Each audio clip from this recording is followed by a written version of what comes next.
আমি মনে করি এটা হচ্ছে সনাতন ধর্মের উপরে চরমতম আঘাত এবং সারা পৃথিবীর কোটি কোটি যে সনাতন ধর্ম অবলম্বী আছে তাদের ধর্মানুভূতিতে তারা আঘাত দিয়েছেন। এই ব্যাপারে ভারত সরকারের অথবা ভারতের যারা সাধারণ ধর্মপ্রাণ মানুষ আছে এই পূজাটা বন্ধ করে দেওয়া উচিত এবং এর বিরুদ্ধে আইনগত ব্যবস্থা গ্রহণ করা উচিত, কারণ এটা ধর্মীয় অনুভূতিতে আঘাত। আমাদের যে ধর্মীয় বিধান দুর্গাপূজার যে বিশেষত্ব, সেখানে অসুর হচ্ছে অশুভ মানে এসের প্রতীক, অশুভ শক্তি, কিন্তু তারপরেও এই পূজার মধ্য দিয়ে অসুরেরও পূজা হয়, তার গলায়ও একটা পৈতা দেওয়া হয় এবং তাকে অশুভ থেকে শুভর পথে আনার একটা প্রচেষ্টা করা হয়।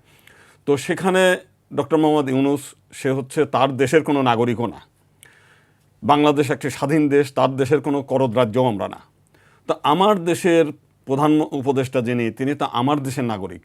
তা আমার দেশের নাগরিককে একদিকে তারা ধর্মীয় অনুভূতিতে আঘাত দিয়েছে, দ্বিতীয়ত হচ্ছে এই আমার দেশের যে উপদেষ্টা, সেই উপদেষ্টা তো তার দেশের কোনো ক্ষতি করে নাই, তার দেশের কোনো আধিপত্য বিস্তার করি নাই, তার দেশ নিয়ে আমরা কোনো কিছুই করি নাই। জীবনের সব আয়োজন এখানে একসাথে। তো আমার দেশের উপদেষ্টাকে নিয়ে তারা এই অসুর বানানোর কে? এর জন্যে আমার মনে হয় যে বাংলাদেশ সরকার থেকেও প্রতিবাদ জানানো উচিত, উইথ সমগ্র বাংলাদেশের জনগণ এর বিরুদ্ধে রুখে দাঁড়ানো উচিত, এবং আমরা সহ। আমরা ইতিমধ্যে বাংলাদেশ জাতীয় হিন্দু মহাজোট এর বিরুদ্ধে অনেক আগেই আমরা প্রতিবাদ জানিয়েছি। সঙ্গে সঙ্গে এই ঘটনা আমরা প্রতিবাদ জানিয়েছি, কারণ এটা আমাদের ধর্মীয় অনুভূতিতে আঘাত।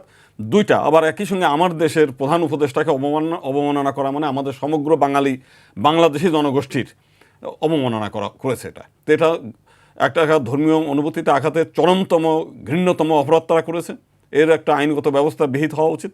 আর দ্বিতীয়ত হচ্ছে, যেহেতু আমরা অন্য একটি দেশ, এই কূটনৈতিকভাবে হোক এবং বাংলাদেশের জনগণের পক্ষ থেকে হোক এই ঘটনার প্রতিবাদ জানানো উচিত। এবং একই সঙ্গে ভারতে অবস্থানরত যে সমস্ত সব মানুষগুলো খারাপ তো তা না, সেখানেও অনেক দেশপ্রেমিক আছে যারা প্রতিবেশীর সঙ্গে সম্পর্ক ভালো রাখতে চায়, এমন যারা বিশ্ব কল্যাণের জন্য চিন্তাভাবনা করে, সেই সমস্ত লোকদেরও রুখে দাঁড়ানো উচিত যে এই সমস্ত বেল্লেপনা, এই সমস্ত খারাপ দৃষ্টান্ত এইগুলো কেন হবে। ভারতবর্ষের মতো একদিকে বলছেন আমরা গণতান্ত্রিক দেশ, সভ্য দেশ, আর একদিকে এই সমস্ত অসভ্য কার্যক্রম কেন চলবে?